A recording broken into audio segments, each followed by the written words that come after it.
see where we get going now. So thank you again for joining us. We'll officially start the webinar and stop our random chats for now. I'd love to Jean and Joe to introduce yourselves first, and then I'm going to do a short presentation similar to what Jean did last week, just introducing what a biosphere reserve is for anyone who might have missed it, and then we'll introduce Shane for his talk. So Dean or Joe, who wants to jump on first? Oh, do you know what? I'll let ladies go first, Joe. Go on. Okay, thank you, Dean. It's very kind of you. I have to say that the participants we have in the Isle of Man, we have a good number of people huddled around, single computers together. So I think we're punching above the pole there. So fast to my good afternoon from a very sunny Isle of Man. It's lovely to see you all. We are rivaling the Isle of Man budget today, the budget announcement this lunchtime. So a few key personnel from our side of things, a few key folk are unable to attend today, but very much, send their apologies and are really looking forward to catching up with the video recording once it goes up onto YouTube. And it was super, I have to say, to hear Dean and Eleanor on our local radio station, Manx Radio, on Sunday evening, as we grow the friendship between our biospheres. That was lovely, and I hope we can do more of that. Thanks very much, obviously, to Shane for delivering this webinar for us.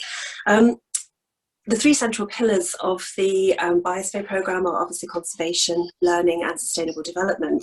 And conservation isn't purely conservation in the traditional sense of habitats and wildlife and species, but also what are often referred to as the more intangible things, our culture and our heritage and our language and our way of life, the very sense of, the very essence of what we are. And I think the way that we've lived our lives and our customs and practices have sort of materially shaped all of our biospheres. I'm sure that's true. It's really heartening to see a return to some traditional practices as a result of our desire to become more sustainable. Some practices are perhaps best left in the past, and I know that Shane, you have researched, as it's topical for today, a custom whereby boys would chase girls in County Cork on Shrove Tuesday and tie them up to a tree and cover them with water or something like that. That was quite a thing apparently in County Cork. So I don't know about that one. In the Isle of Man, I learned only this morning from Culture Ban in our organisation that a particularly sort of brutal version of the old song Oranges and Lemons, the Bells of St Clements, is a tradition to sing that in the Isle of Man on Shrove Tuesday. But I'm sure we'll learn a lot more in the next hour or so. Here in the Isle of Man Biosphere, we have two fabulous organisations, Culture Ban and the Manx National Heritage, that really link us past, present and future through brilliant people, brilliant events, brilliant resources and brilliant storytelling. And we'll be hearing from both of those organisations as this webinar series continues, and it's great to have them both here today. But for now, I'll shut up and hand back over to Dean, and see you later. Yeah, that's very interesting. Thanks very much. Yeah, tying ladies to trees and then covering them with water. That's okay. I don't know. I don't know what to say. Look, everyone, you're very welcome here. The Dublin Bay Biosphere is a bit of an unusual biosphere in that it's at the heart of a capital city, Dublin. We have 330,000 people living within the biosphere, which is fantastic. It certainly brings its own challenges, but it's good to connect with people, nature and culture. So that's what our biosphere is all about, and all biospheres are about. The Dublin Bay Biosphere stretches from Howth all the way down to Dorky and Killarney, so it's quite a big area. And yeah, it's been a great refuge for people to get out and enjoy during these unusual and very difficult times. It's been a blessing, really. So that's us. We're the Dublin Bay Biosphere, and we hope you get the chance to come visit us sometime. So Joe, sorry, Eleanor, I'm going to pass back to you. Thanks, Dean, and thanks, Joe. They're absolutely fantastic introductions. It's actually a total pleasure of mine to be working on a biosphere reserve and being able to collaborate with you guys who have a lot of experience and teaching me a lot, I suppose, in getting going in this position, and about what biospheres are and how we can all work together. So I'm just going to run through as soon as I figure out how to make my screen change. So we've had Joe and Dean introduce us, and Brishi is a colleague of Joe's who also works in the UNESCO Isle of Man Biosphere Reserve, and she'll be joining us for some of the future webinars. So you'll get to meet her then. So just to give, as Kerry is hosting this webinar today, and we've invited Shane to join us to do a talk about some of his research, I just wanted to give a quick introduction to the Kerry UNESCO Biosphere Reserve. So down here in Kerry, we're managed in partnership through South Kerry Development Partnership, which is the organisation I'm employed by, the National Parks and Wildlife Service, and the local authority, which is Kerry County Council. So they all work in collaboration to get the Biosphere Reserve going. So as Joe touched on, a biosphere reserve is internationally recognised for their biodiversity value, yet also actively managed to promote a balanced relationship between people and nature. Now, Dean puts this really lovely, and he says, where people and nature connect, which I think is the perfect way to describe what a biosphere reserve is hoping to achieve. They are designated by UNESCO, which is the United Nations Educational, Scientific and Cultural Organization. And this year actually marks the 50th year anniversary of the Man and the Biosphere program, which was launched in 1971. Now, we only have 2 biosphere reserves in Ireland so far, but we are hoping for more in the near future. But globally, there's a network of 714 across 129 countries. So it's a huge network working towards sustainable development all over the globe. Joe mentioned the 3 pillars of a biosphere, which is conservation, about protecting biodiversity, but also cultural diversity as well as biodiversity. Development, which is looking at fostering environmentally sustainable economy and society. And learning, which is about environmental education, training, research, monitoring, and demonstration projects. So down here in Kerry, our core area is around Killarney National Park, which is a famous national park within the tourism sector, definitely. It's absolutely beautiful. We have the buffer zone that covers a lot of the hills and mountains around us and incorporates the McGillicuddy Reeks, where we have Ireland's largest mountain, Carrauntoohil. And then the transition area incorporates a lot of the towns and villages around there. So if you want any more information, you can check out the Facebook page. We have some more details about Kerry Biosphere there. So what are the unique features down in Kerry? Well, apart from our amazing mountains and our scenery, in Killarney National Park, we have the only Indigenous wild herd of red deer left. And there's over 140 bird species and several bat species that are significant. There's lots of invertebrates, the Kerry slug in particular, the freshwater pearl mussel. There's a huge national project actually looking at conservation of the freshwater pearl mussel. And some of those areas are within the Kerry Biosphere Reserve where they're working. And it's the Kerry lily, the Killarney fern, and there was recently a newly discovered plant species, I think it was just before Christmas, that a botanist found it in Killarney National Park. It's a small fern species. So that's really interesting. So if you need to contact us for any reason, the details are there and we'll have more details further on. But without going on any more, I'd like to introduce our speaker, Shane Lehane, who is an archaeologist, a historian and a folklorist. And I'm sure we're all going to have a really, really lovely day listening to Shane. So if you want to start sharing your screen, Shane, and get on with it. Thanks. Well, thank you, Eleanor. That's great. Hopefully the technology will work here and I'll find myself. Fingers crossed. Yeah, so let's go from here. Okay. So everyone can see that, I hope, and everyone can hear me. So if there's any problems, let me know. But listen, first of all, thank you for the invitation. And just listening to the introductions here, and I'm listening to that lovely sort of triad that Joe mentioned, conservation, learning, and future developments. I think those 3 tenets fit directly into what I'm going to speak about today. And funnily enough, I've picked an area which is kind of ancillary to what people normally think about in terms of folklore and so on. I normally am talking about mythology and custom, tradition, belief systems and so on. But there's another string to my bow as well, and that is looking at the whole element of what we call folk life and kind of thinking about life the way it was, not in an over-romantic way, but in a pre-industrial sort of period. And I always ask my students to say, imagine what life was like, or what life is like when the electricity goes, bit of, middle of the winter or whatever. A few Christmases back, you might remember that the electricity sort of went and people were stuck with turkeys not cooked and so on. But there's something quite magical about that time when we there's no radio or let's imagine there's no mobile phone signals, all the batteries are gone as well.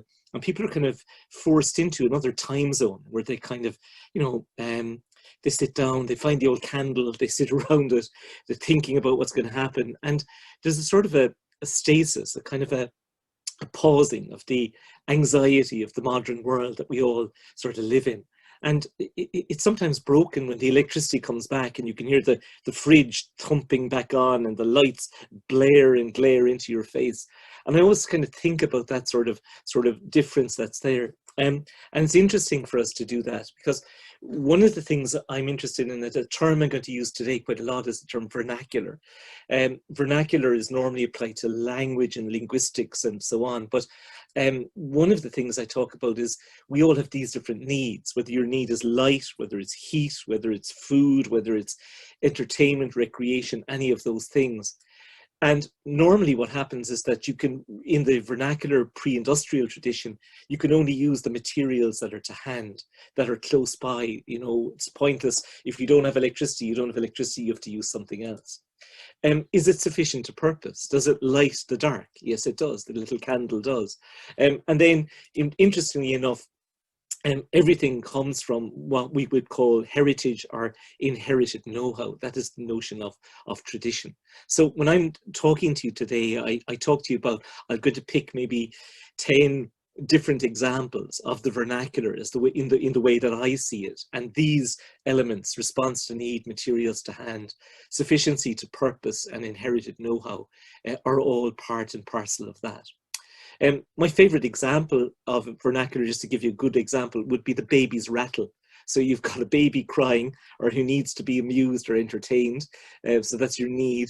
Materials to hand. Quite often people had some sally or some willow that they used for basket making and so on. And they could, if they had the know-how, if they knew how to make this beautiful artifact, the child in no time would be amused and entertained. And it was sufficient to purpose. It did the job.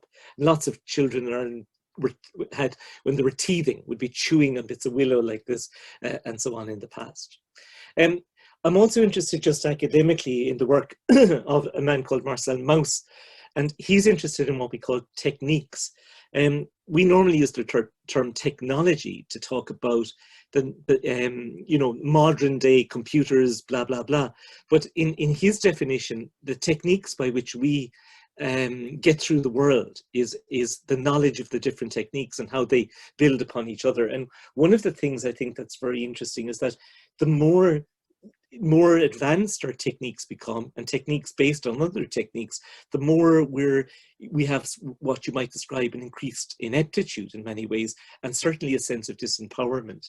And I'd like to contemplate, that will be my main thesis this afternoon, is looking at how technology, maybe what elements of technology are positive, but what technology has done to us.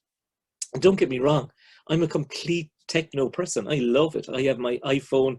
I was laughing. I can't even mention her name because she'll start talking in a moment, but I have that voice activated stuff for my music and for my house and so on. I'm not anti-technology, but I'm interested in how we use it. And just to say to you, unless you think I'm absolutely daft, I'm a member of the Society of Folklife Studies. We're, again, an international group who look at all aspects of craft and tradition and so on. And much of what I'm talking about, there's more serious academic scholarship that you'll find in the Journal of Folklife Studies. So, few examples for you, and I'm sure as we run through these examples, I hopefully can make some sense of what I'm babbling about now. I'm interested in baskets, you know, and when I started looking at baskets, I thought all baskets were the same. I didn't realize this is a specific egg basket, for example. Its size is determined very much by the number of eggs that you can put into it without the eggs breaking. So this basket isn't haphazard. It has evolved through time. Baskets like this as well have a flat bottom so they don't tip over. So baskets are very specific to their use. And sometimes we don't understand how things have evolved to being what they are. This is a lobster pot. Simple enough looking lobster pot, I think, made from willow, from sally. When you bend sally, it gives off a beautiful smell, absolutely gorgeous. But when you put this lobster pot into the sea to catch your lobsters, the lobster can smell that sally as well. So over time, basket makers and fishermen were making their lobster pots out of furs, for example. It might look a bit rustic and it mightn't look the most refined of lobster pots, but this was far more effective. So there was an inherited knowledge, a wisdom that went with a number of these sort of artifacts. But I think baskets are beautiful. I think they have a great aesthetic quality to them. They're rudimentary, they're functional, sure, but that base quality gives them, for me, another dimension altogether. And there's some really fantastic examples. This is a kishog, or a basket called kishog na plata. It's a very big basket. And what's interesting about it is that most Irish people won't recognize it at all now. But this was the most ubiquitous object in an Irish home in the past, particularly in the 19th century. So pre-famine, through the famine period, and just after the famine, this was the most recognizable object. And we look at it now, we don't recognize it at all. Here's a lovely painting showing you the basket in use, because when you had your potatoes and your pot of potatoes, you had to strain them out. You strained them through the basket, and then when you did that, you put the basket up on top of the pot, and this then became the item for dipping your potatoes into the onlin, or the sauce that was here, usually herring, or even just butter or something of that nature. And here's an example of a photograph of a similar potato meal. So this, to me, would be almost the ubiquitous object which would personify Ireland of the 19th century. And most of us look at it now as something completely unknown to us. Here's just a set of photographs I took back about 20 years ago on Inish Man on the Aran Islands. Michael Tom Cullen making a basket, and you can see here, I love the way he has his knee padded up, simply because when he was kneeling on the ground, here's a response to need materials to hand. Here's the vernacular in full flight. But you can see he's making the basket in a particular way. It took a little break and he came back. Eventually he's sitting on it here, bending it over, and you get this gorgeous looking artifact in the end. This is what you might call the living tradition. And this is someone making a basket for their own purposes, not particularly a specific craftsman. Everybody was able to do this. Once you had the materials, once you had the time to do it, which was very important, this is what happened. So I'm interested in baskets, and these are some of my students of a few years ago. And believe it or not, in Ireland, we have a national basket collection. And here you can see all of the different baskets that the basket makers have put together. And what's interesting about them is that we took some photographs of baskets in the past and tried to demonstrate the different forms and shapes of them for people. And some really lovely artistic depictions of baskets going back to the 19th and early 20th century. Here you can see some women in Cork bringing produce from the outskirts of the city, from places like Toker and Ballinlough, into the market inside. And I'm always interested in look at the size of and shape and form of the baskets. So baskets for my students and basket makers have become sort of, you know, superstars in a way. And I see it in the same way. And I think about the whole process of basket making, because you also have to look then at the sallies and the management of the raw materials. So these are the Sally Gardens, as we all know from Yeats' poem. So Soila being the willow, and you have to manage the willow effectively, and you have to coppice it correctly, and particularly at a specific time, and when the moon is in a particular phase, all of that sort of detail. So this isn't just, let's make a basket. This is a whole, full, embraced set of tradition that you have to learn. And then when you take your willow and you harvest it, you have to select it, grade it, maybe choose it according to color. All of these sort of important, long-lived traditions need to be observed. And then what I love about basket making is that it's a rather rudimentary craft. It's not something that is hyper skilled. Anybody can make a basket, and you don't need too many tools. So one of the things I've done over the years is with my students is I've brought basket makers into the college, and I've got them to teach my students how to make baskets. And there's something really special about that process. One thing is to appreciate them, but you really appreciate them when you're involved in making them yourself. And there's a whole sort of set of fun that goes into the vernacular in this sort of way. there is this sense of while the process is going on, people tend to talk, they tend to chat. This becomes an entirely different sort of experience for them. And what I think is really nice is that people end up with a great sense of experience, number one, and a sense of pride. Pride is something really important. When you accomplish something, what I might term the mini victory, a small accomplishment. But any of these girls could have gone out and they could have bought a basket. That would be quite easy to do. But the very fact that they made it themselves, that this is their basket, is absolutely wonderful, because they're going away with a sense of pride and also a sense of identity and association. So in the world where we live now, something as simple as a basket, this oldie worldy sort of idea, has so many good resonances. And I suppose from the biosphere point of view, from the eco point of view, you know, it's important for us to note that, you know, plastic bags and that baskets may be replacing that. And I've seen people with baskets on their bicycles, and the basket, something which was antiquated, is now making its way back. This is one of my favorite contemporary basket makers. This is Bob Johnston up in the Ulster Folk and Transport Museum up in outside Belfast. And Bob is just incredible. He's a superhero, this guy. And he's gone around to all the basket makers, and he has learned how to make all the different types and traditional forms that are there. And you know, Joe Hogan, the great basket maker out in Connemara, he has learned from him, and he shows all the different regional styles. And everything from lobster pots and so on to the straw sapini, or the hats that people wear at different points in the year. So an amazing guy. And then he kind of moves along, and he moves around because he is so dexterous within his skill level. He's now able to create these magnificent willow sculptural pieces. Really very, very beautiful and very nice.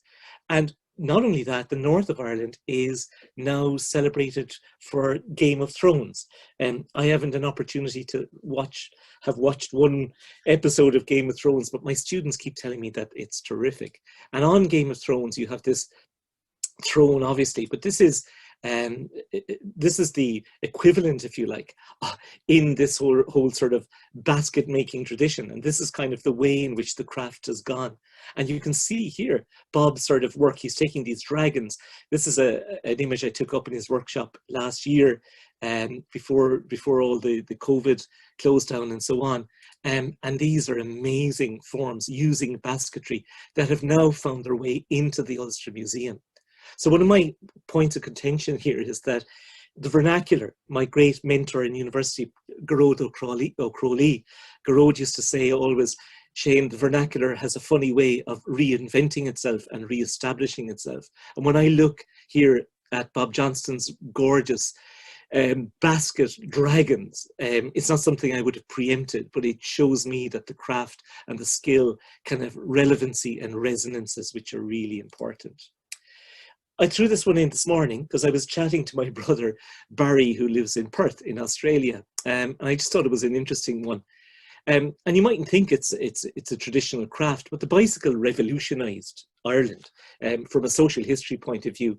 The ability to get outside your parish and to go from one place to the other. People used to cycle to All-Ireland finals, you know, from the far corners of Ireland. The bicycle was everything, long before the sort of the guzzling sort of car that we have today. And I mean, we're all concerned with our emissions, and hopefully we're all concerned with all of those sort of things, but the big gas guzzlers that you kind of see. And of course, there's a new movement now for the old, you see the guys here on a Saturday morning. I live out the countryside, and every Saturday it's like the Tour de France passing the window. But I'm not really talking about that sort of cycling as such. I'm talking about just the use of the bicycle and the ability now, and the way in which the bicycle has kind of reintroduced itself into life in Ireland and throughout the world. And especially around the cities. I mean, the availability of what we call them the Coca-Cola bicycles in Cork. They've different ones, and right throughout the world I've seen wonderful examples of these bicycles. But this is my brother Barry down here.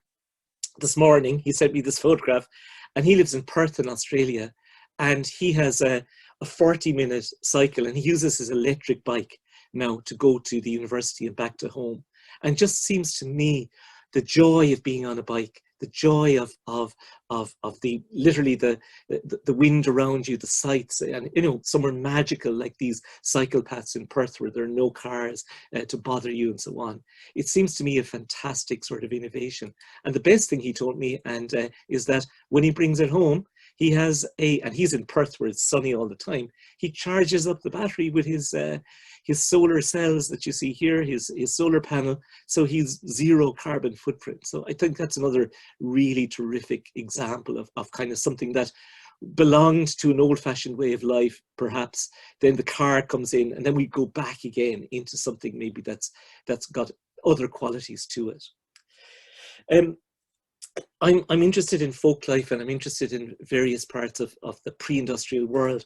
One of the things I've spent a lot of time looking at is the curragh, traditional boats that are found off the west coast of Ireland in particular, and they're all different types of curraghs in Ireland.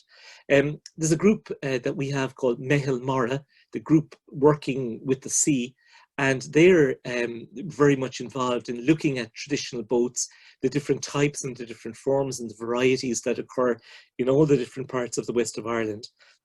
And in doing so, they've been recording and getting people to build those. One of the people who's worked with them is this lovely man, Donal McPolin. And Donal has a beautiful book called the Donegal Kirk. And I think what's interesting about it is on the back of that, he has plans, some notes to help you build a curragh from the plans. And when you look at them, you can see there's some photographs in the books of people back in 1910, for example, building the curragh. But he has all these different measurements and names and so on and so forth. And what happened is that I decided that my students would build a curragh, and I made a very important decision that if my students were building it, I wouldn't have anything to do with that build because I would have been too excited and I would take over. And then what happened is that I decided with my two old school pals that we would build a curragh ourselves in the shed that I have here in my house. So we did that and we got together, and again, the materials for the curragh are negligible. They're actually the cheapest things you can buy, cheapest timber you can buy. So materials to hand, and I suppose if you have time and if you have the know-how, and we had Donal McPolin's book to push us on. So one of the things we learned was that there was one difficult join. You can see it here, and I think this is something quite important. This join had to be cut at the right angle so the front of the boat would be set up at the right height. If it wasn't at the right height, it wouldn't work properly and we collapse or capsize or whatever it might be. And what I found really interesting about this part of the project, starting the project, we intellectualized our way out of it. Here were three guys from school meeting up, and before we even began, we had found all the problems that were going to be in building this boat. And we nearly didn't cut this piece of wood. And it was a really interesting part of the project to actually go along, and someone of us, I don't know which one of us, went along and we cut the piece of timber to start the project. And why I'm emphasizing that point is that quite often what's interesting in this world is that we are now curtailed by this business of being perfect in everything, of not making a mistake. And we're so afraid to make a mistake, we end up never embracing things. And quite often when we decide to do something, the next thing we do is we talk ourselves out of doing it. The vernacular has taught me, and it has taught my students and taught many others, that you know what, bash ahead, go on, just go for it. If you make a mistake, so what? You can always start again, and it's not the end of the world. So the vernacular has some very interesting lessons to teach us as we go along. Equally, we have a seat here, and maybe some better photographs. One thing I will say is that Aldi and Lidl have been very good to the vernacular and to self-sustainability, because now you can buy really interestingly, cheap tools which empower people in so many different ways. This is my pal Paul. Paul was doing some work, and one of the things we all learned, none of us ever did any carpentry at school, never did anything like that. And a few of us were kind of told that we were no good with our hands, and that's an interesting thing as well, that we have this sort of self-fulfilling prophecy. What the vernacular does, it allows you to get stuck in, no matter who you are or what you are, and as long as it's sufficient to purpose, that's okay. So the vernacular isn't about being the best. It isn't about winning an Olympic medal for the best curragh being built. As long as it floats and nobody drowns, that's okay. And I think that's a really important consideration that's there. And so this boat is made by taking these sallies, these pieces of willow, or hazel, sorry, in this case, and bending them over to give you this three-dimensional sort of shape. And I remember when we were working on this particular boat, we were all very excited when we saw this form and this shape coming into being. And then what happened is that we needed to bring some timbers, some lats, and cut them. And then the whole idea here is that the process went from being very rapid development to much slower development. And I think that was a really interesting sort of thing that we learned, is that you and I, all of us, look for progression to be quick, to be fast. Sometimes the vernacular is about embracing the tedium. It's about embracing the absolute chores that go along. And you need to be tuned into maybe a different pace that's there. You need patience, you need perseverance, you need some sort of system to be able to keep going at various sort of things. And I think that was something we learned very much. When we looked at what you were doing, is you were taking these lats of timber and tying them then to the natural wood here. I loved the blend between the sawn timber and the natural timber. And in the Dunfanaghy curragh, this particular type, you tie things in place. And it was interesting when we were tying this portion in place, we were looking at this photograph of this man back in the 1960s, John Jack Robinson in Dunfanaghy. And here you were tying, we'll say, lat number 4 or whatever to couple number 9. And then looking in this photograph, this man was doing the same thing. And what was magical about that is that you were now connected to a continuum. You were now part of building a boat in a way that everyone else who had built a boat was tying that same lat, that same couple at the same time. And you were tied to a tradition, and you became the present custodian of that particular tradition. And that was really, really significant and important, that you weren't on your own any longer, that you now were the present representative exponent of a living tradition. What I found really interesting as well is that this long, tedious process of building the curragh in the way that you can see it here was an opportunity for chat, was an opportunity for talk, was an opportunity for solving all the problems of the world and the politics and the family problems and all of the things. And the curragh became forgotten. What happened instead was that this became a center point for human activity, for friendship, for discussion, for debate, for messing, for talking. And the curragh becomes that sort of epicenter of that sort of idea. It's interesting, I draw the allusion as well to women who maybe would commune and convene in the past, and you can have a number of these traditions like the quilting sessions that go on. And it's not the quilt that becomes important, but it's the communal friendships and togetherness that is centered. So the vernacular becomes an epicenter for that activity. And it's not always about everything being good. Like, we had arguments about things. Sometimes we said, oh, look, this work isn't good enough, we have to undo it. So there was diplomacy involved. So the curragh became a vehicle for all of those things. And we were also then really interested in the aesthetics of it. So we pulled out the curragh while we were constructing it. And all of a sudden, we were also now connected, as I said, to these. When we looked at this photograph the first time, we made little or no connection to it. Now it was something very deep indeed. So here's the curragh as it was being constructed and got together. And we loved the aesthetics of, as I said, of joining the wildwood with the sawn timbers that were there. And as well, one of the things we were debating was that we were going to have a loose seat, and we were interested in that conservatism or innovation. One idea was that we wouldn't put in this solid seat, even though the instructions very clearly said that this seat should be fixed there. The problem is that we decided, not the problem, but the idea was that we said we'd follow the tradition that was there.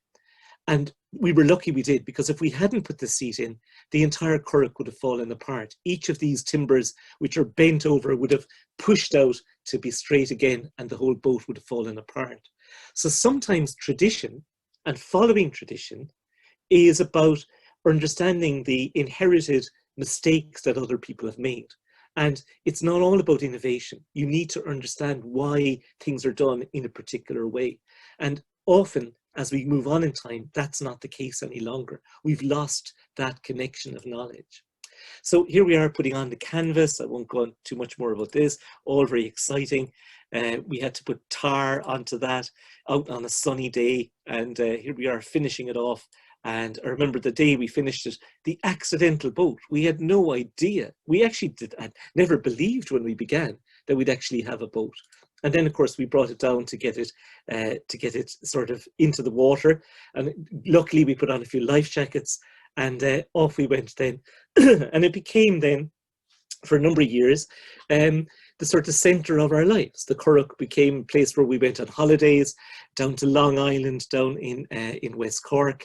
And I love this image. I love this image of the lads in the Cork down in the marina in Cork. And what it shows me, you see this big, big boat behind with all the grain or whatever is in it. Well, the vernacular empowers you. We have every bit the right to be on the water just as much as this group have behind. And it's a way of making sort of making fun of things and making an ability to do something or to get somewhere. And I love that idea that the Cork, I suppose, became the catalyst behind so many other adventures. And it pushed us to places where we wouldn't have gone ordinarily, and so on. I'm also going to make a quick point to say that the Cork has become, if you like, almost the centre part of so many of the Irish men's sheds groups, right around Ireland, particularly following the Celtic Tiger jumping off the cliff time, and the Irish economy went downhill so far, and everyone, all the builders, all the navvies, all the brickies and the chippies and the electricians, everyone was out of work. People, men in particular, found it really difficult to come to terms with how they would spend time and how they would hold their heads up and so on. And the men's sheds organisation used the Cork, used the traditional boat as the main sort of focal point of communing together. So this old boat type becomes central in the present and in the near present times. And again, it's been great fun to be involved with so many different people, helping people to see the imagination and the fun of the Cork. Okay, another one I might just pick would be the whole idea of handwriting. And I know I'm kind of purposely jumping between many different examples today. And I threw in here as well spelling, just for fun. My late father, had the most beautiful handwriting you could ever imagine. He was an artist, so it wouldn't be unusual for him, but his way with letters was just exquisite. He used to write for fun, for entertainment, for himself.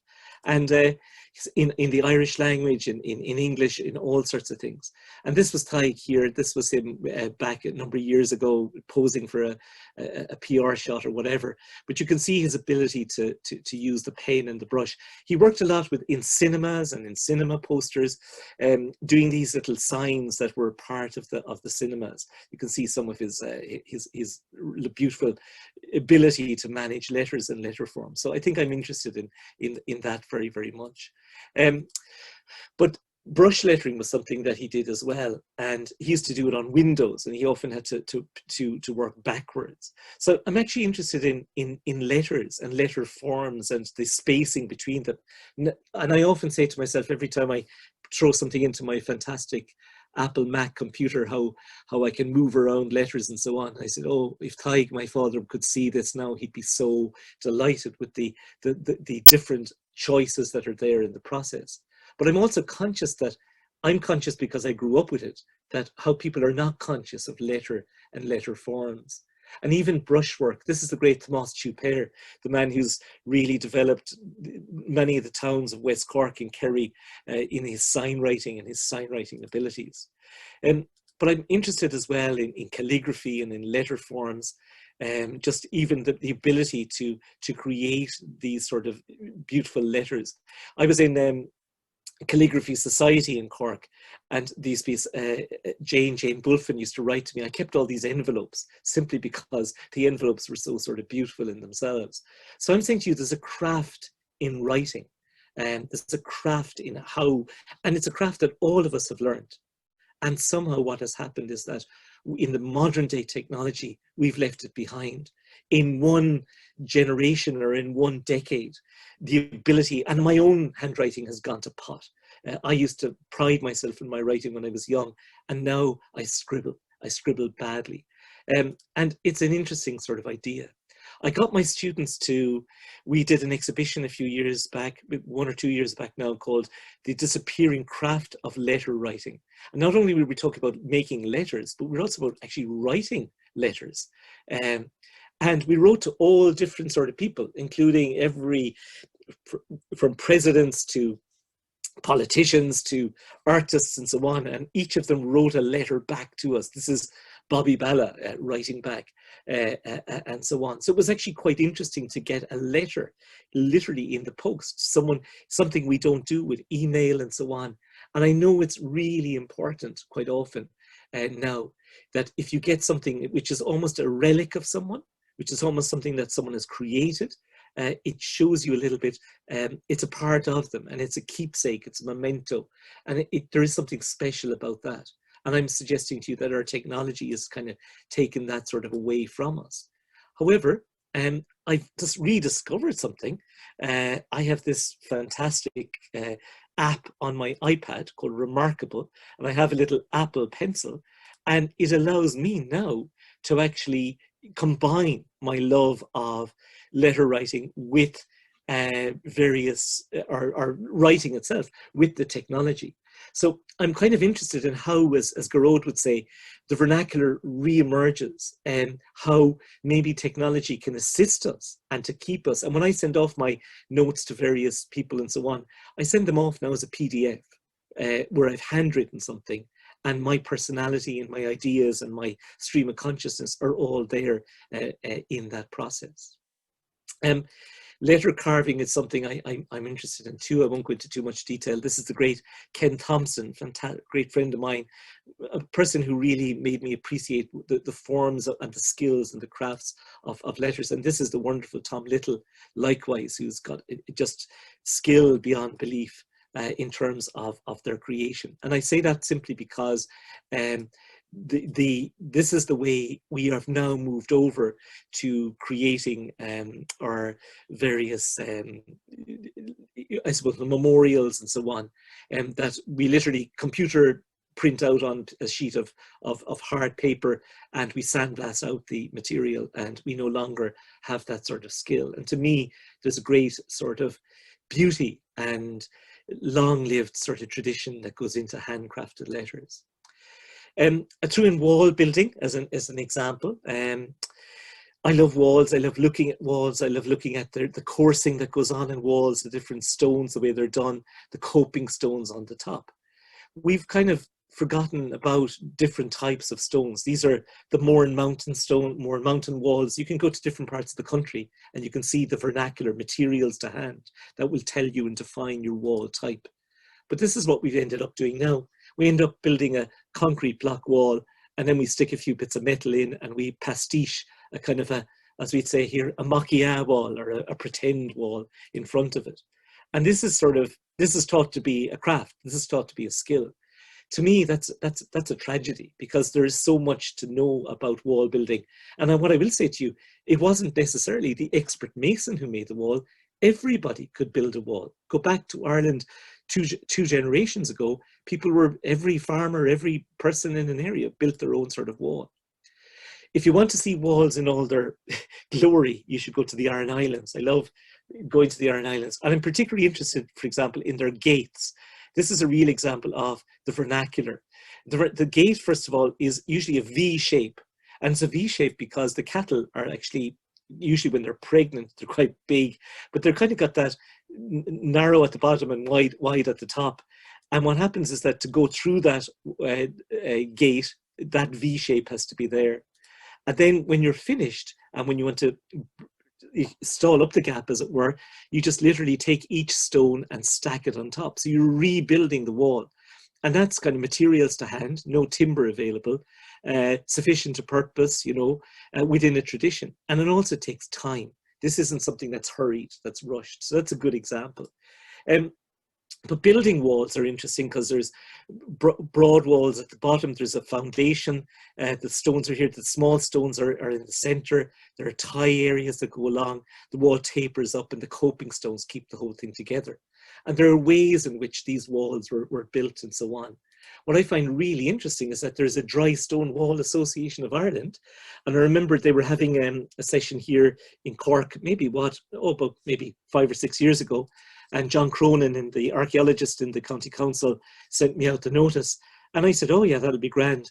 And I left it till midday. And by the time I got to midday, I was on a waiting list. I couldn't get in. So one of the points I want to make is that there's an insatiable desire for these traditional crafts. There are people who are wanting to take them on. It's not just me advocating them and so on, but there is an innate reaction to the way we're living today. And people are somehow consciously or unconsciously or subconsciously aware that these are traditions and skills that should be developed. Greenwood furniture, absolutely, just using everything from pole lathes to different sort of features, making simple items of furniture.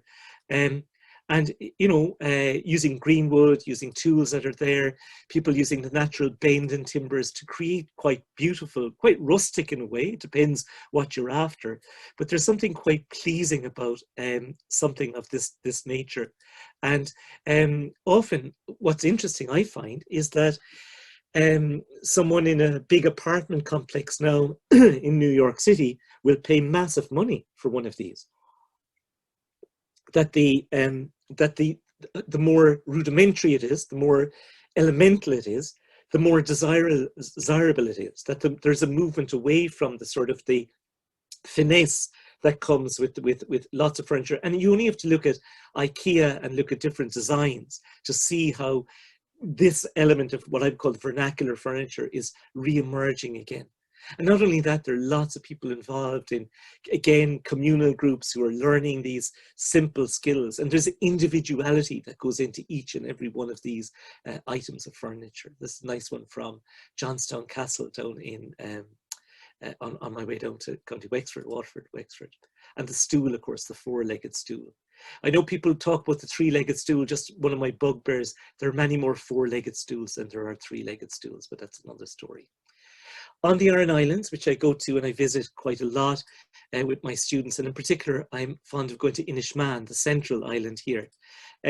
One of the things that was traditional in this part of the world was that there was a very fine, almost, you could almost think this comes from the north of Spain, but women would wear very traditional costume and so on. It doesn't happen that much anymore at all, in fact, but there was a very defined set of costume and so on that was there. So people didn't have a variety of clothes because they were vernacular. They were making them themselves. They were within one tradition, one style that was there. And the men had these kris as well, these particular belts, which gave them an amount of colour. What happened is that the Aran sweaters, as you all know, made their way onto with the Clancy brothers and Tommy Macomb. So all of a sudden they became a kind of an ethnic identifiable commodity. And what's happening now on Inishmaan in particular is there is a knitting factory. And in this particular knitting factory, they're gone in for very, very fine designs. And this is Anya and Thorlick the Blockham on the island. And they've brought in computerized knitting machines. They've brought in mohairs and materials, all modern materials. They brought in different designers, Italian designers, Irish designers, you name it. And they've been creating these incredible sort of haute couture material. And they're selling them at a massive price. And the reason for that is that they're providing employment on the islands and so on. And what is terrific about it is that instead of selling a pullover or a jumper for maybe 50 or 60 euros or whatever, they might be selling it for 500 euros. And that niche market, if you like, is a way in which the exotic nature of the vernacular has been channeled to allow an island community and the people who work in the factory here to make a living. they've developed that even further because Marie-Therese and Rory, then they've set up this gorgeous Inishmaan suites, places to stay, and a gorgeous sort of restaurant that's here.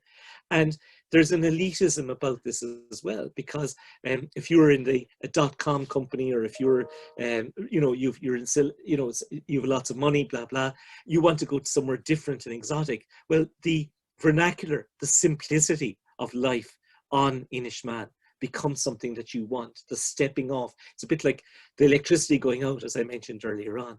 And here you have the best of food, absolutely seafood, and then organically grown in their polytunnel, and again taking materials from the wild as well.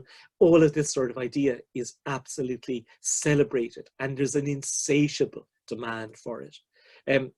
And of course, the seed savers are involved. I'll come to those as well as we go along. So just something very interesting about the Inishmaan example. The other little point, I just couldn't bear to leave this out all very quickly. This is on Inishmore. This is called Paul na Béist, the wormhole. It's just a geological phenomenon in a way. But I'm always interested how things reinvent themselves. This is the sea, and the sea comes under the rock platform, and this sea moves up and it moves down and so on. And one of the things that's happened is that, talk about when you least expect it, something as simple as this natural thing, water, if you like, becomes reinvented for the Red Bull Diving Championship, and it goes all over the world. So I love the idea of something which is kind of has a tradition in one respect and then gets totally reinvented in a different sort of way. That's a great looking photograph, and a really amazing sort of event. Okay. Okay, another case study for you. I'll keep going for a little while, and I might have to cut it short a bit, but honey and beekeeping. Okay, I ended up being a beekeeper simply because I built this curragh. I had all this woodworking equipment, and I didn't know what to do. So I ended up joining my local beekeepers association. And here's my great mentor and friend, Noel Power. Noel is the head druid, and he teaches all the young beekeepers here in their white beekeeping suits how the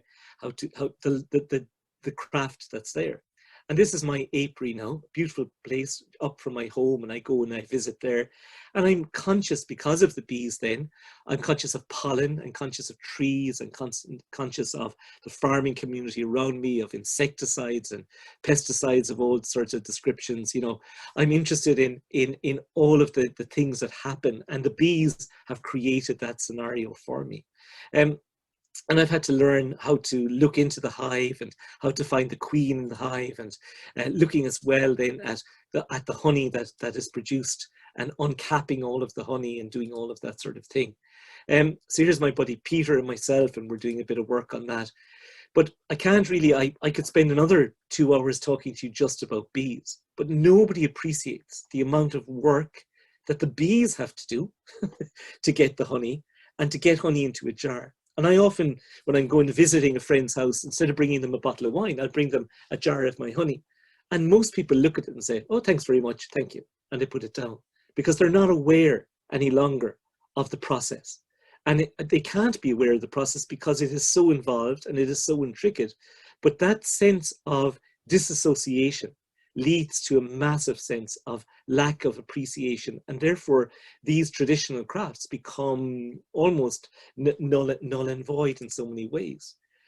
There's a few interesting things. This is my house here. This is the yellow house, and I ended up with some honey at one point in time, and I had so much honey I placed it in a little hive outside the door. Here's the honey in the jars, and I put up a little sign. And what was interesting about that was that people would come looking for honey, and what I did is I set up an honesty box. And what was interesting about the honesty box is that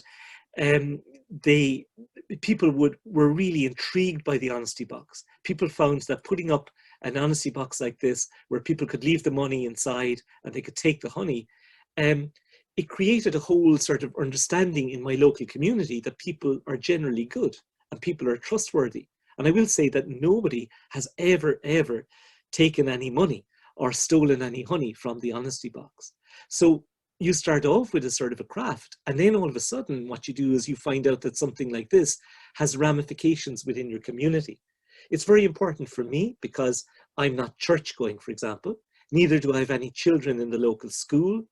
I'm not in the local GAA club. So I don't have an in to my community, but the honey does, and the honey allows me to do that.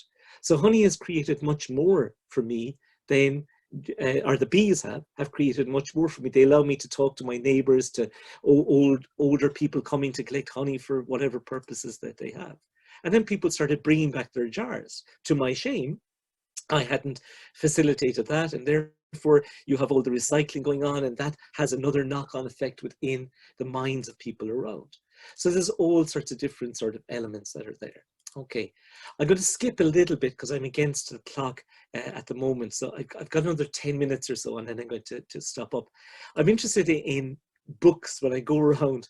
You now have to get a book, How to Light a Fire. And you don't have to get it, but the skill of lighting a fire that we all did primarily as children in the past is begun to escape us, because lots of people now haven't got that knowledge and haven't got that skill and haven't got that experience. There are people living in homes and houses where you don't have something as rudimentary as a fire. And I know there are environmental issues about turf and about fuel and so on, but in sustainable farming, wood is something quite interesting. This book by Lars Mything happened to be, about 2 years ago, the biggest selling non-fiction book in the world, which I find interesting. And I loved the aesthetics that he had of the stockpile, the wood pile, and all of the wood that's there and chopping all of that.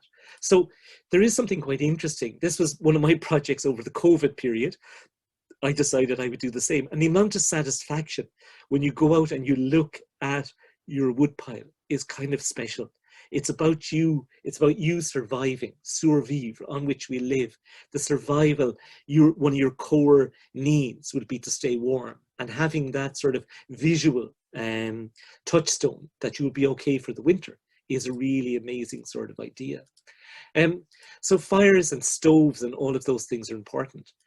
One of the crazy guys that I've met and I had the pleasure to meet is the great Tom Jane. Tom brought out a book not too long ago called Building a Wood-Fired Oven for Bread and Pizza. And for no reason at all, except just for fun, I decided I would build an oven. Now, I realize now that this oven would do a small community on a Greek island, you know. This is a village. This is far too big for a single home. But I had the space, I had the stone, I had the book, the wherewithal, and I decided I would build this. And it's an incredible looking thing when you get it up and fired well. This is just a short video showing it in its full whack. So I had some brick left over from another construction job. And what I like about this is that this really costs nothing. It costs nothing but time. And having that pizza oven and being able to do pizzas. And here are my good pals again, Patrick and Paul, and messing and laughing and enjoying all of that and making up your pizzas. There's something really invigorating and so on. And if you're having a party, this is what you do. You fire up the pizza oven. There's nothing special about me. I have no construction skills. I have nothing of that sort. This is purely the vernacular and the ability to do something for the sake of it, not because it's going to make me money, not because it's going to increase the price of my property, not because of anything else, except, you know, if you can do it, sometimes it's just worth doing it for fun. Fun is important. I threw this morning, just very quickly. I called it the Mississippi Mud Pie Quandary. One of my American students was nearly tearful. One day she said, where can you buy a Mississippi mud pie? Where can you get it? I've been all over Cork City and so on. I can't find a good, it's the one thing I want. And I said to her, why don't you make one yourself? And she looked at me as if I had two heads. This is an issue or an idea, a contemplation that she never thought of at all herself. How would she be able to make it? She might have to buy the ingredients. She might have to mix them up. She might have to have a tin. She might have to put it in the oven. These are all skills that this young American student, they were utterly devoid of any knowledge or experience of. And something as quintessential as the joy of eating something nice. This is a core skill. This is a vernacular skill. And this is the kind of stuff that we're leaving behind at an alarming sort of rate. And this is kind of, if they are cooking, this is kind of the next step. I've been to America where people have thrown together Angel Delight or something of that sort, and they've asked me, do you want the recipe? Something, you know, that you mix out of a bag. And today is Shrove Tuesday, is pancake night. I'm almost shocked that we have to actually, I saw in the supermarket the other day, pre-packaged pancake mix. Like, how hard can pancakes be, except, you know, to crack a few eggs into the flour and the milk and whisk them up? Why do we need to go into a situation where people are finding even the most incredibly basic elements difficult? My sister, my wonderful sister Karen, makes the most wonderful scones. And why are they wonderful? Because she does it. And she does it regularly and over and over and over again. And she has a light touch. And when we call down to her, there's something very special. And she knows, and there's pride in that. And we love her for it. And that's something I need you to think about, is that when we all look at how we interact with the world, there has to be something that people have that characterizes them, that are special, that you have a certain skill. It all came to a head. I used to be giving this talk and nobody took any notice of it until COVID arrived, sadly, for all of us. And we all have ones that we've lost and people that we know who are so unwell. And I'm not making light of this in any shape or form. But what was interesting was that here we have, for example, the RT News, that flour, everybody turned to the vernacular when the crisis sort of hit, and shelves were absolutely devoid of all the baking materials and all of those sort of things. And it's interesting that, you know, people started making sourdoughs in particular, and here's my sourdough starter, and we started all doing that and watching it ferment and sending pictures over WhatsApp to buddies and everyone else. And, you know, you had all of this sort of moment, but I was really interested on the knee-jerk reaction that people had, the way in which people went back to this particular almost default survival position. Can we make bread? And not only that, these are all different types and experiments and different ones.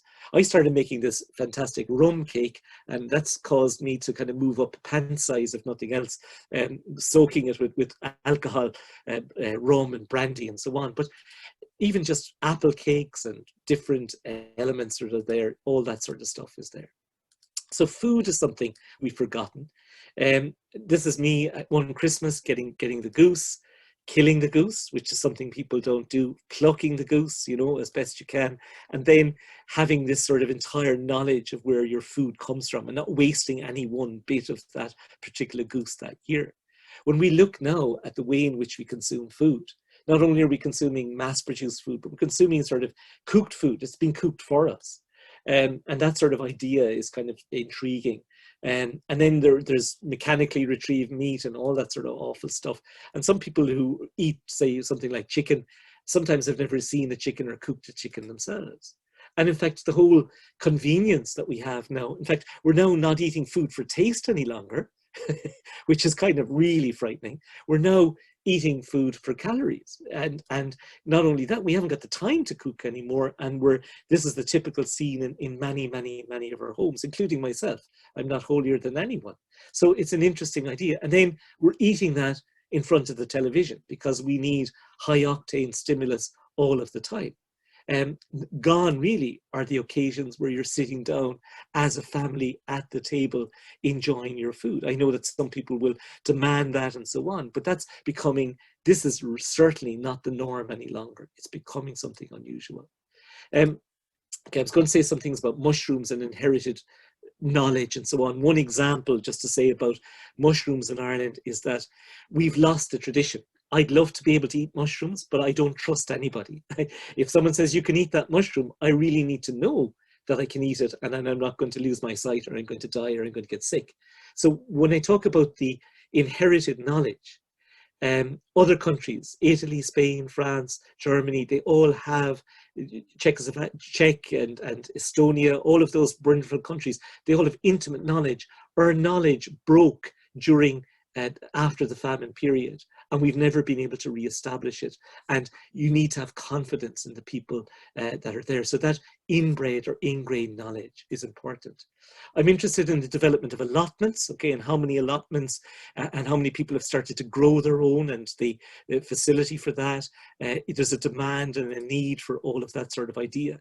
And community groups making things like ciders and all of that. I gave a talk recently in a large company in Cork called VoxPro, huge employer. And in there, when people are sitting down on computers all the time, one of the things they do is they come out and they have this garden and they have time to plant in some seeds and to sit down and around. This is almost the antidote to the high technical world. And it's interesting that this company will develop that sort of idea. So tomatoes, seed savers, growing tomatoes, making chutneys, making ciders. I won't have time to go through all of this sort of process with you. Okay, I just want to get to the near the end part now. What I call vernacular recreation. You all remember going to the seaside or going to the lakeside and so on as a child or even as an adult, and you start skimming stones. One of the things that we do, that sort of innate sort of satisfaction from what you get from something as simple as that, and you count them off and so on.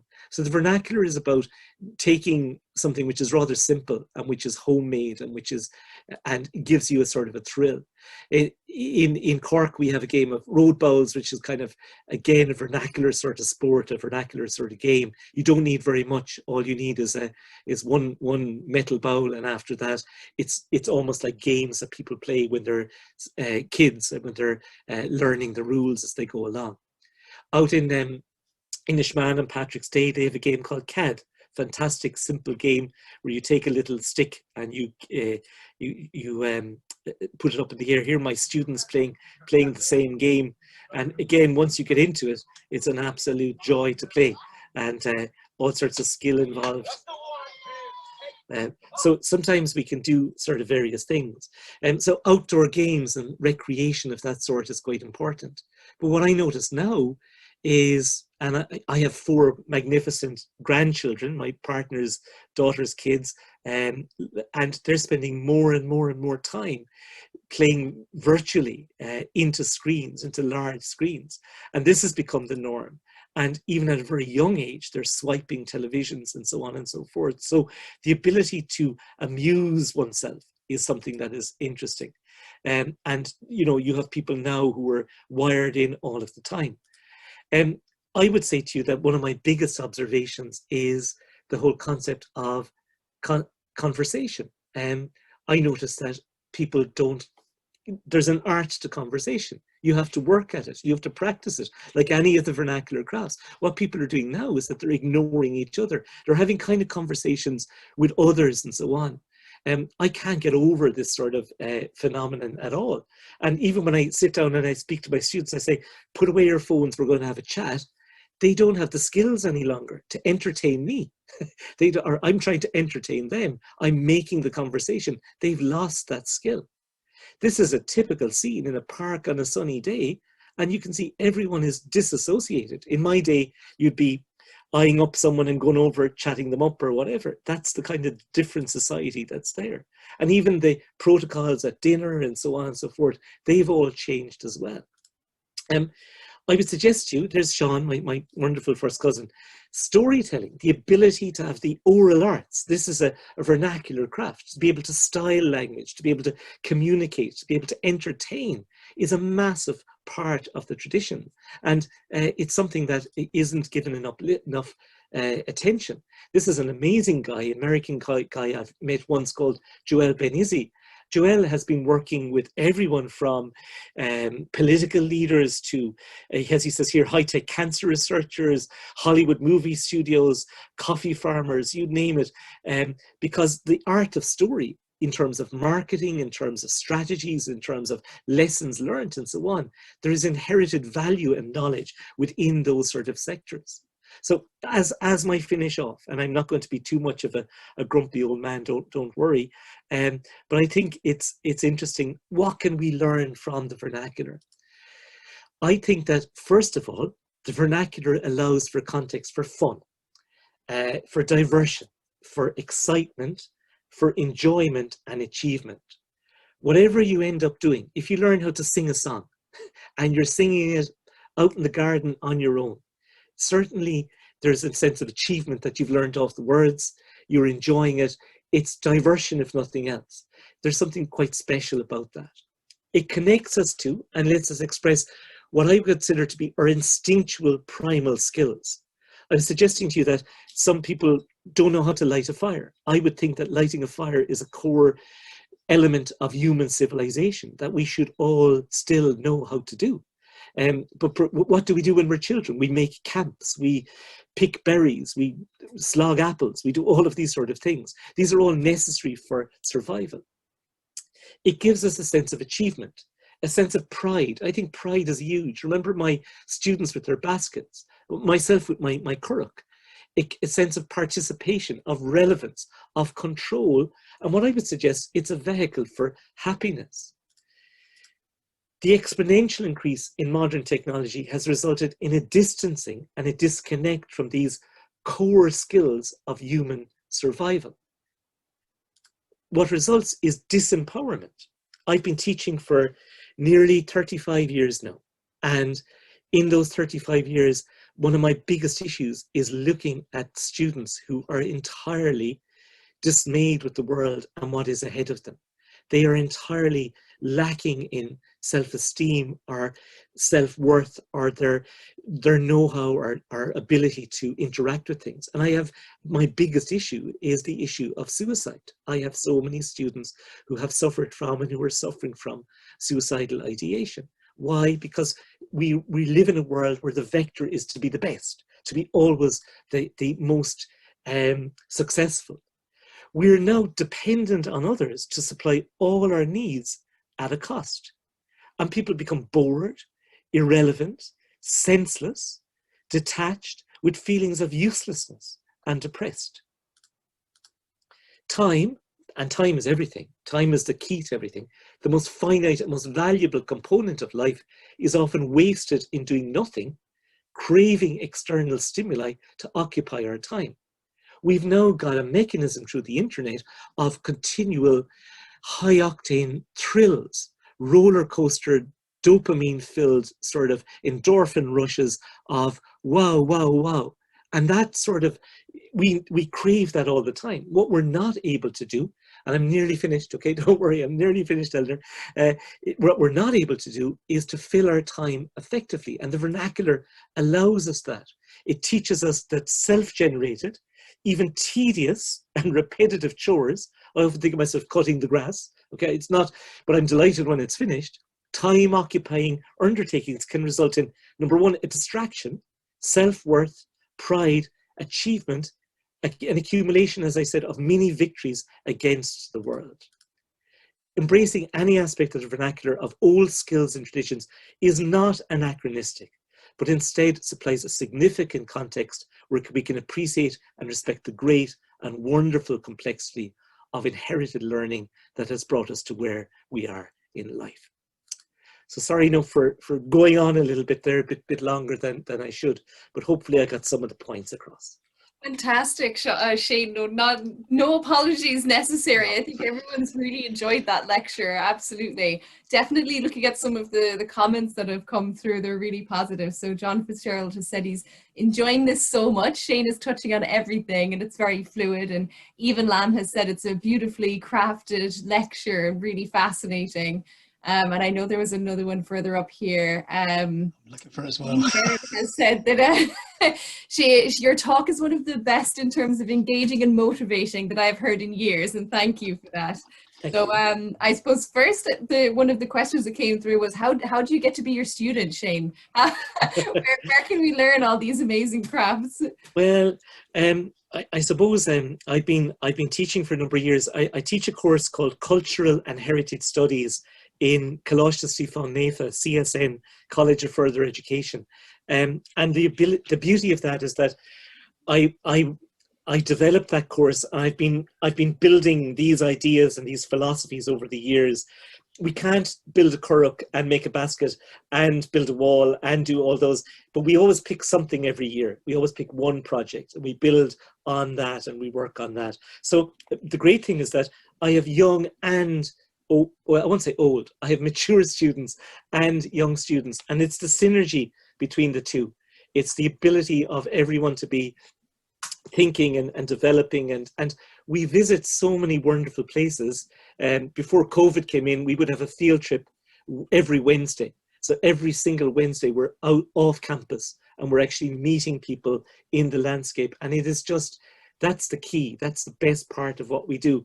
It's got a relevancy to the modern world, and all of my students, I'm happy to say, have continued. Then we meet them because they've contributed into the world of work, and they in turn will give my present students their sense of their understanding. So we have a deep philosophy behind what we do.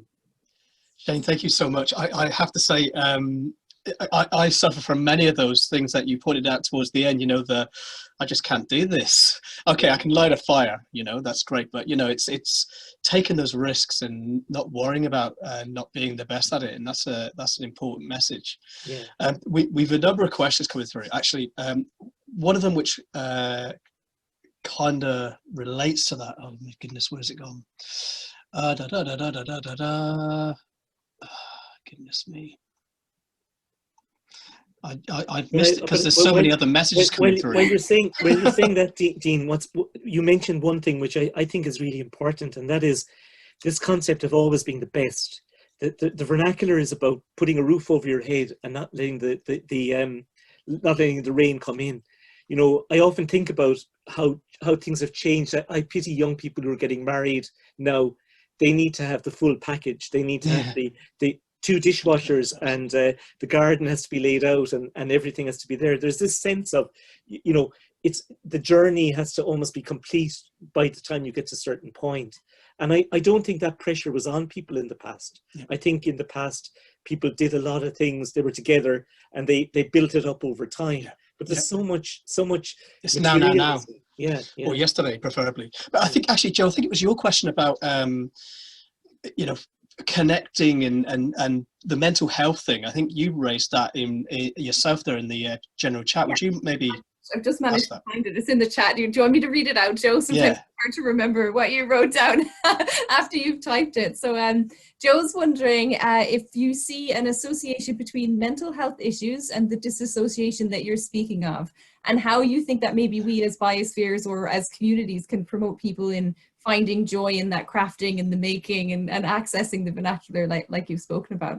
Yeah, I kind of alluded to, and I'm no neuroscientist, but I've read enough to know that, you know, we and myself included, that we almost have created through technology the ability to have anything we want.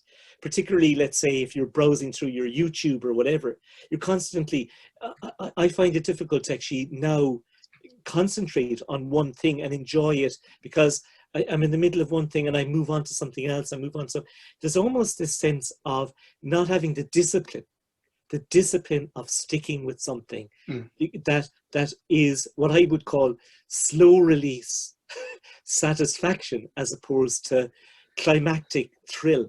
The ability to find a context where you can achieve and that you can develop and so on. It's almost like, and I talk to my students about writing their essays. Quite often the most difficult thing for the student to do is to actually, first of all, start, okay, because they're afraid they've it all worked out and they can't do it before they begin. So I say just start, just write the bloody thing, okay? And then when they're writing it, afterwards, you know, it's not going to be the best essay you're ever going to write. I know that you can do better, but, you know, get it into me, okay? And once you get it in, that's okay. Because all of those sort of problems about beginning and people judging us really lead to extraordinary mental anguish all of the time. And the vernacular is terrific. It's really good. I'll give you my best example is that Irish people, and I'm sure it's the same in the Isle of Man, but Irish people in particular love singing. They love singing, okay? And one of the things that I've noticed is that when I would have group of American students and so on, none of them have a song, but all Irish people have a song. It's in us, you know, and you're only kind of waiting. And as the night goes on, people who are shy, who don't get the chance, and there's a bit of coaxing, you know, go on. And then all of a sudden, when they sing, the sense of achievement and pride that communally and it doesn't matter if they don't have a good voice, it doesn't matter if they don't know the words, what matters is that they sing. Because once they do that, they break through the glass. Then usually we can't shut them up. Shut them up, singing, yeah. They're singing again and again and again. But there's that sense that we all have of being shamed, being humiliated because we're not good enough. And the vernacular, I think, is one of the ways. If you're dancing, if you're singing, if you're telling a story, if you're growing your petunia, okay, or your geranium, it doesn't matter, as long as you have pride in it and you accept that to be okay is okay. Shane, Sean O'Brien there said, the perfect is the worst enemy of the actually completed. And the hardest project to finish is the one that's never started. You know, that's kind of where we are in society, isn't it? That's really great. Yeah. Now, I mean, I was mentioning in the chat to Joe, in Ireland, we have men's sheds. Yeah. And that really gives people an opportunity to engage in crafts. Maybe not always traditional crafts, but in some cases they do. And to have that camaraderie, and it's a real benefit for mental health. And that's something, I don't know if you have it on the Isle of Man or if you have it in the UK, but that's something that you know, I'd highly encourage and you know, support. There's just touching on that, Dean. I had a question come in via email earlier, actually, and it's Shane, you work with older students, sort of college level, and Dean's talking about community there. But this person's actually asking about younger children in primary schools and what bushcraft activities or craft activities would you recommend for them with spending time in nature, or how to use what's around you to make things that you think would be suitable or translatable for that age group? Yeah. One of the great things the other thing I do is I talk about festival custom and custom and tradition relating to time. And like today is Shrove Tuesday. And I think every child in the country should be making pancakes today. They should have the facility to watch their fathers, their mothers, whoever, brothers, sisters making the pancakes and get involved and get burnt. Maybe I shouldn't be encouraging that, but you know, to get to know the skills and the dangers and the excitement and the taste and all of that. I would suggest in schools, I gave some talks to my local primary schools or national schools here on bees not too long ago, and they ended up, our local town is called Berings, and they ended up making the bee shirt. So it was be fit, be happy, and be cool. Okay, there was all of these sort of different things, and they had a big picture of a bee on the front. So from one seed came the bee shirt, and then the health elements came in. Then they developed a pollination road because they were so interested in the bees, and now we have a walking route with a whole bee pollination planting that has gone on. And so what can happen here is that the national school kids are the drivers. They're the ones who will tell the parents what to do. And if you can tap into that, and I love the calendar custom idea. I love being aware of the cycle of the seasons and how some of those relate to our customs. So there are harvest festivals, there are Bridget's cross making workshops, there's Christmas time, there's mummers hats, there are plays, all of those. And the storytelling alone, you know, there's I call it the indoor time and the outdoor time. So when the winter comes, you know, it's around the fire, it's time to snuggle in and to listen to the stories. So there's maybe, you know, a storytelling festival or something within that. And then the outdoor time, when you're out looking at the trees and you're looking at the flowers and you're on your walks, you know, the seashore, all of those things, you know, it's just the cycle of the year, to me, integrated with, you know, cultural anchors, if you like.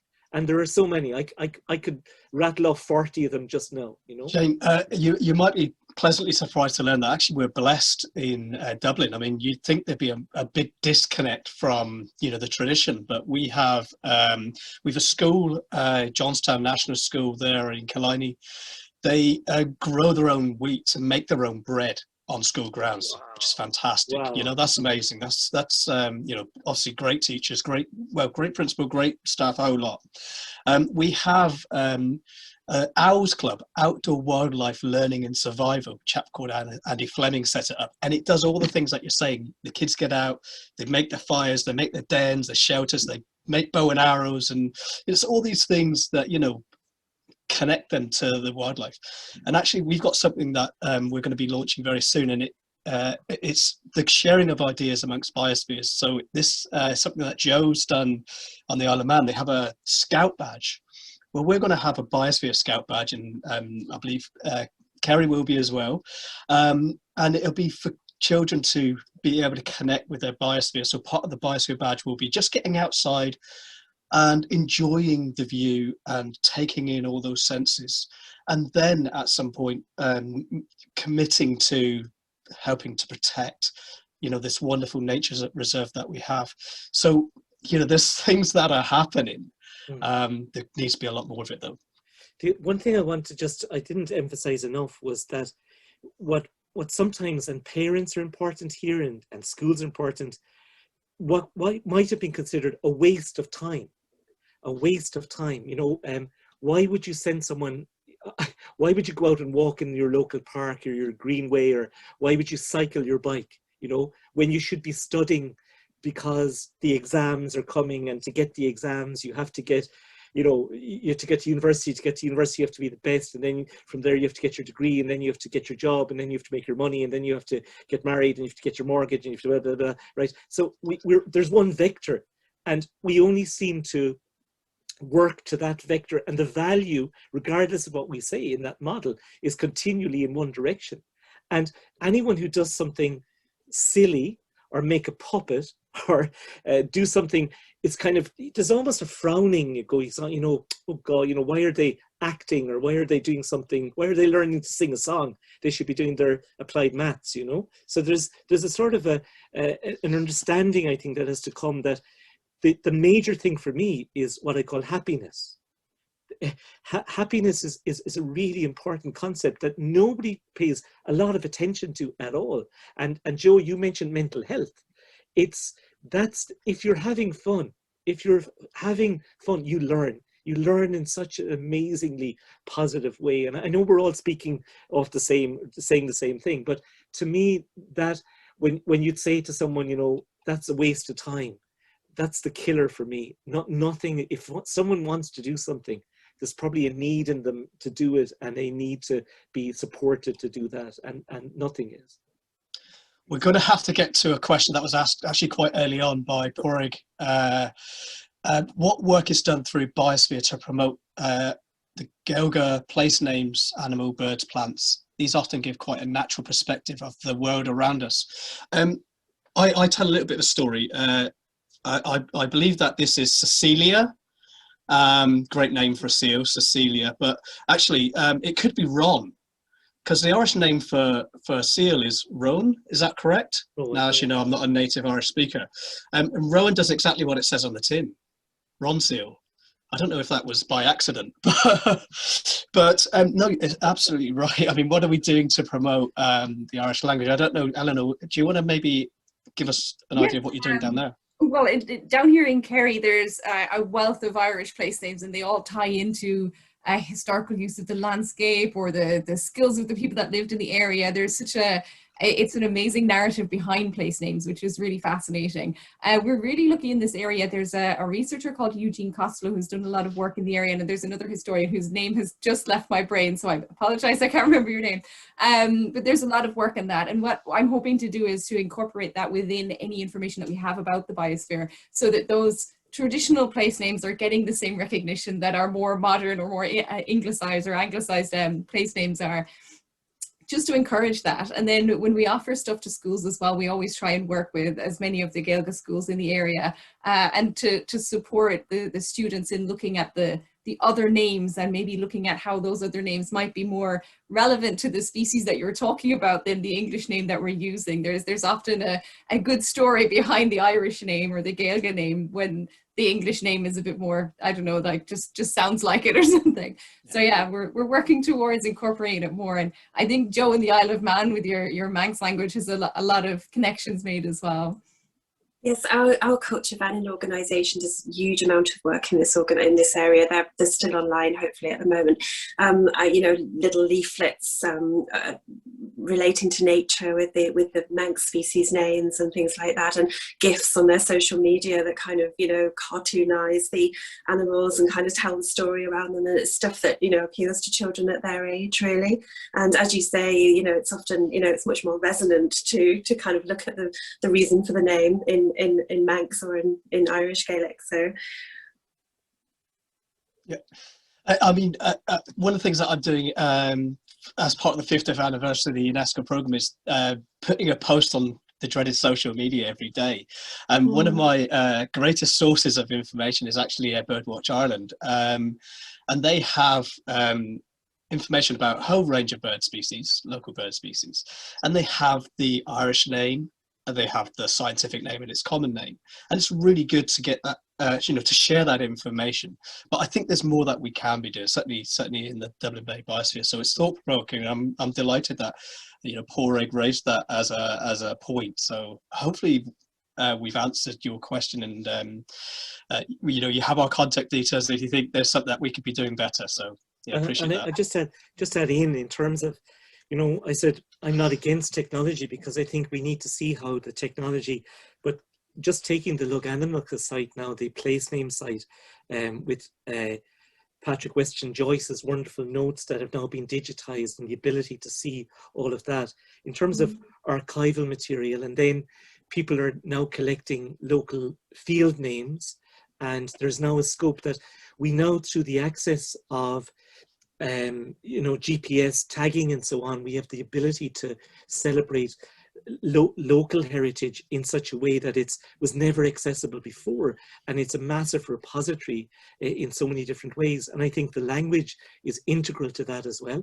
I just would applaud all of the initiatives that I'm seeing coming online, and the archive material that has now had platforms which are more and more, I suppose, two things. They are local, but they're universal. They are specific and they're general.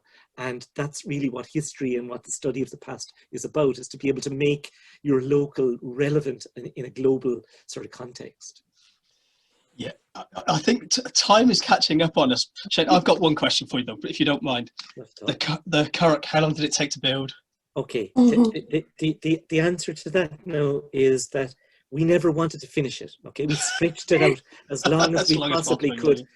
You could have built the Kirk in a week. It took us a year and a bit, and the bit is our own business. But because it was much more than a boat. In fact, the boat was totally. In the end, the boat didn't matter. It was the lads. It was the men in sheds. The fun. Yeah. The gashka, as we would say, the pure delight of doing something, and then the thrill of it. And we went on from there, Dean, which is interesting because it put us on the water. None of us had been on the water before. So then we ended up buying kayaks, and then we started kayaking.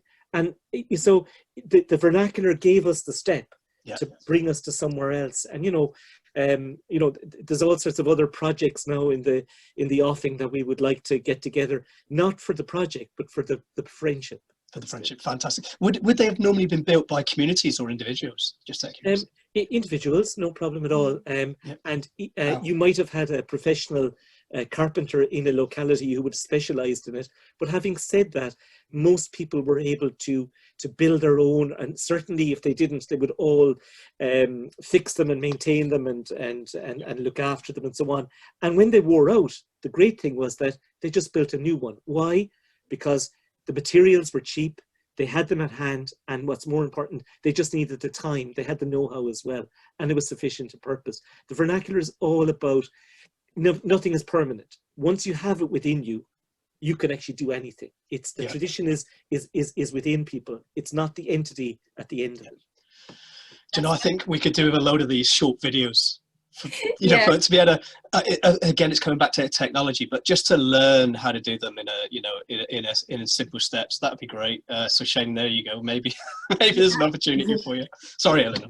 You're grand. No, it's so lovely, and I think the thing that really struck me today when you were talking about making the Kirk and how that became not the important thing, it was really the act of making it, and talking about the bees and how suddenly that was not just bees, it was the outlet into the community. I think it's amazing how when you get involved in some of these things and give yourself the time and the space to explore something and not try and be perfect at it, just enjoy the fact of doing it, it opens doors into places that you wouldn't maybe previously have had access to or even thought you would be interested in, which is what I really love about the way you speak about these things. I think, oh, there's so many places you can go just by simply getting started on something and giving it a chance, giving yourself a chance. Like it's really amazing.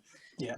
We are unfortunately almost 15 minutes over time, so I think we'll just have to wrap up here. I think a lot of us would be more than happy to stay even longer. So just to say a really quick thank you to Shane, obviously, for an amazing talk today. And a huge thank you to Joe and Dean for their support and working with me on this Biosphere webinar. And I'm really looking forward to the Isle of Man's next webinar, which I think is going to be around the 15th of March. We'll have details of that and we'll make sure everyone gets notified and keep up to date with the social media, because we'll be advertising all of the upcoming ones on those. Huge thanks to everyone joining us today and listening in. I hope you enjoyed it. I hope you're inspired to try some of these new ideas that Shane has, or new old ideas that Shane has been proposing. And also a huge thank you to Creative Ireland, Kerry, the programme that supported this webinar, and the team in the Arts Office in Kerry County Council. They've been a great support of mine since starting the position here, and everyone who works with us, really. So thanks, and we'll see you next month. So yeah, keep in touch. And everyone who attended or registered today, we did record the webinar, so I'll try and tidy it up a little bit and I'll have it up on YouTube later today. We'll send the link around so you can watch it back or share it with your friends, or get in touch with Shane if you want to go and do his course down in Cork, which sounds amazing. And if you ever have any questions, of course, Joe, Dean and myself are here in the 3 Biospheres and we're happy to answer them. So please do email if you want any more information. Thanks, Anil. Thanks, Shane. Thanks, guys. Thanks, Shane. See you Thanks, all. everyone. Okay, bye. Bye-bye. Bye-bye. Bye now. Enjoy the rest of the day. Thank you.